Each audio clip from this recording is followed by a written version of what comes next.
एक राजा बड़ा धर्मात्मा, न्यायकारी और परमेश्वर का भक्त था। उसने ठाकुर जी का मंदिर बनवाया और एक ब्राह्मण को उसका पुजारी नियुक्त किया। वह ब्राह्मण बड़ा सदाचारी, धर्मात्मा और संतोषी था। वह राजा से कभी कोई याचना नहीं करता था। राजा भी उसके स्वभाव पर बहुत प्रसन्न था। उसे राजा के मंदिर में पूजा करते हुए 20 वर्ष गुजर गए। उसने कभी भी राजा से किसी प्रकार का कोई प्रश्न नहीं किया। राजा के यहां एक लड़का पैदा हुआ। राजा ने उसे पढ़ा लिखाकर विद्वान बनाया और बड़ा होने पर उसकी शादी एक सुंदर राजकन्या के साथ करा दी। शादी करके जिस दिन राजकन्या को अपने राजमहल में लाए, उस रात्रि में राजकुमारी को नींद न आई। वह इधर उधर घूमने लगी। जब अपने पति के पलंग के पास आई तो क्या देखती है कि हीरे जवाहरात जड़ित मूठे वाली एक तलवार पड़ी है। जब उस राजकन्या ने देखने के लिए वह तलवार म्यान में से बाहर निकाली, तब तीक्ष्ण धार वाली और बिजली के समान प्रकाश वाली तलवार देखकर वह डर गई। वह डर के मारे उसके हाथ से तलवार गिर पड़ी और राजकुमार की गर्दन पर जा लगी। राजकुमार का सिर कट गया और वह मर गया। राजकन्या पति के मरने का बहुत शोक करने लगी। उसने परमेश्वर से प्रार्थना की कि हे प्रभु, मुझसे अचानक यह पाप कैसे हो गया? पति की मृत्यु मेरे ही हाथों हो गई। आप तो जानते ही हैं, परंतु सभा में मैं सत्य न कहूंगी, क्योंकि इससे मेरे माता पिता और सास ससुर को कलंक लगेगा तथा इस बात पर कोई विश्वास भी न करेगा। प्रातःकाल में जब पुजारी कुएं पर स्नान करने आया तो राजकन्या ने उसको देखकर विलाप करना शुरू किया और इस प्रकार कहने लगी, मेरे पति को कोई मार गया। लोग इकट्ठे हो गए और राजा साहब आकर पूछने लगे, किसने मारा है? वह कहने लगी, मैं जानती तो नहीं कि कौन था, परंतु उसे ठाकुर जी के मंदिर में जाते देखा था। राजा समेत सब लोग ठाकुर जी के मंदिर में आए तो ब्राह्मण को पूजा करते हुए देखा। उन्होंने उसको पकड़ लिया और पूछा, तूने राजकुमार को क्यों मारा? ब्राह्मण ने कहा, मैंने राजकुमार को नहीं मारा। मैंने तो उनका राजमहल भी नहीं देखा है। इसमें ईश्वर साक्षी हैं। बिना देखे किसी पर अपराध का दोष लगाना ठीक नहीं। ब्राह्मण की तो कोई बात ही नहीं सुनता था। कोई कुछ कहता था तो कोई कुछ। राजा के दिल में बार बार विचार आता था कि यह ब्राह्मण निर्दोष है, परंतु बहुतों के कहने पर राजा ने ब्राह्मण से कहा, मैं तुम्हें प्राणदंड तो नहीं देता, लेकिन जिस हाथ से तुमने मेरे पुत्र को तलवार से मारा है, तेरा वह हाथ काटने का आदेश देता हूं। ऐसा कहकर राजा ने उसका हाथ कटवा दिया। इस पर ब्राह्मण बड़ा दुखी हुआ और राजा को अधर्मी जान उस देश को छोड़कर विदेश में चला गया। वहां वह खोज करने लगा कि कोई विद्वान ज्योतिषी मिले तो बिना किसी अपराध हाथ कटने का कारण उससे पूछूं। किसी ने उसे बताया कि काशी में एक विद्वान ज्योतिषी रहते हैं। तब वह उनके घर पर पहुंचा। ज्योतिषी कहीं बाहर गए थे। उसने उनकी धर्मपत्नी से पूछा, माता जी, आपके पति ज्योतिषी जी महाराज कहां गए हैं?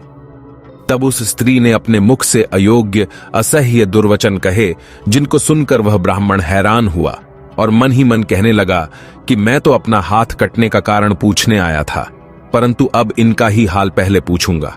इतने में ज्योतिषी आ गए। घर में प्रवेश करते ही ब्राह्मणी ने अनेक दुर्वचन कहकर उनका तिरस्कार किया, परंतु ज्योतिषी जी चुप रहे और अपनी स्त्री को कुछ भी नहीं कहा। तदनंतर वे अपनी गद्दी पर आ बैठे। ब्राह्मण को देखकर ज्योतिषी ने उनसे कहा, कहिए ब्राह्मण देवता, कैसे आना हुआ? आया तो था अपने बारे में पूछने के लिए, परंतु पहले आप अपना हाल बताइए कि आपकी पत्नी अपनी जुबान से आपका इतना तिरस्कार क्यों करती है, जो किसी से भी नहीं सहा जाता और आप सहन कर लेते हैं। इसका कारण है, ये मेरी स्त्री नहीं, मेरा कर्म है।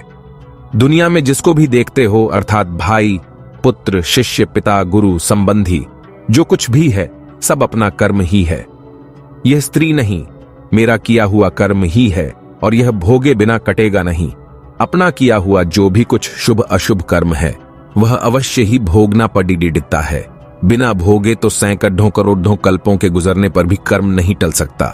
इसलिए मैं अपने कर्म खुशी से भोग रहा हूं और अपनी स्त्री की ताड़ना भी नहीं करता, ताकि आगे इस कर्म का फल न भोगना पड़े। महाराज, आपने क्या कर्म किया था? सुनिए, पूर्व जन्म में मैं कौवा था और मेरी स्त्री गद्दी थी। इसकी पीठ पर फोड़ा था। फोड़े की पीड़ा से यह बड़ी दुखी थी और कमजोर भी हो गई थी।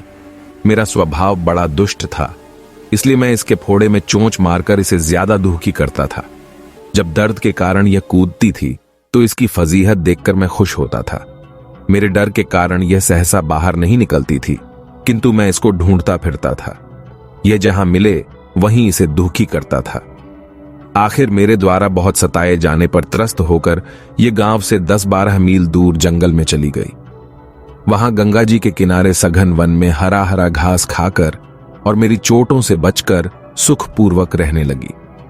लेकिन मैं इसके बिना नहीं रह सकता था। इसको ढूंढते ढूंढते मैं उसी वन में जा पहुंचा और वहां इसे देखते ही मैं इसकी पीठ पर जोर से चोंच मारी तो मेरी चोंच इसकी हड्डी में चुभ गई। इस पर इसने अनेक प्रयास किए, फिर भी चोंच न छूटी। मैंने भी चोंच निकालने का बड़ेढ़ा प्रयत्न किया मगर न निकली। पानी के भय से ही यह दुष्ट मुझे छोड़ेगा, ऐसा सोचकर यह गंगा जी में प्रवेश कर गई, परंतु वहां भी मैं अपनी चोंच निकाल न पाया। आखिर में यह बड़े प्रवाह में प्रवेश कर गई। गंगा का प्रवाह तेज होने के कारण हम दोनों बह गए और बीच में ही मर गए। तब गंगा जी के प्रभाव से यह तो ब्राह्मणी बनी और मैं बड़ा भारी ज्योतिषी बना। अब वही मेरी स्त्री हुई जो मेरे मरण पर्यंत अपने मुख से गाली निकालकर मुझे दुख देगी और मैं भी अपने पूर्व कर्मों का फल समझकर सहन करता रहूंगा।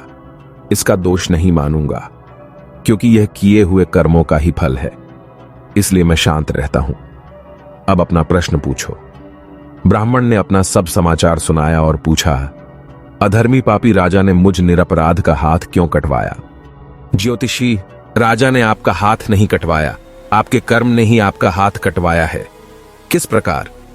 पूर्व जन्म में आप एक तपस्वी थे और राजकन्या गौ थी तथा राजकुमार कसाई था। वह कसाई जब गौ को मारने लगा तब गौ बेचारी जान बचाकर आपके सामने से जंगल में भाग गई। पीछे से कसाई आया और आपसे पूछा कि इधर कोई गाय तो नहीं गया है? आपने प्रण कर रखा था कि झूठ नहीं बोलूंगा, अतः जिस तरफ गौ गई थी उस तरफ आपने हाथ से इशारा किया तो उस कसाई ने जाकर गौ को मार डाला। गंगा के किनारे वह उसकी चमड़ी निकाल रहा था। इतने में ही उस जंगल से शेर आया और गौ एवं कसाई दोनों को खाकर गंगा जी के किनारे ही उनकी हड्डियां उसमें बह गईं। गंगा जी के प्रताप से कसाई को राजकुमार और गौ को राजकन्या का जन्म मिला एवं पूर्व जन्म के किए हुए उस कर्म ने एक रात्रि के लिए उन दोनों को इकट्ठा किया। क्योंकि कसाई ने गौ को हंसिए से मारा था, इसी कारण राजकन्या के हाथों अनायास ही तलवार गिरने से राजकुमार का सिर कट गया और वह मर गया। इस तरह अपना फल देकर कर्म निवृत्त हो गया। तुमने जो हाथ का इशारा रूप कर्म किया था, उस पाप कर्म ने तुम्हारा हाथ कटवा दिया है।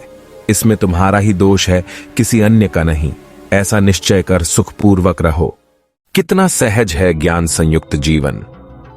यदि हम इस कर्म सिद्धांत को मान लें और जान लें तो पूर्वकृत घोर कर्म का फल भोगते हुए भी हम दुखी नहीं होंगे, बल्कि अपने चित्त की समता बनाए रखने में सफल होंगे। भगवान श्री कृष्ण इस समत्व के अभ्यास को ही समत्व योग संबोधित करते हैं, जिसमें दृढ़ स्थिति प्राप्त होने पर मनुष्य कर्म बंधन से मुक्त हो जाता है।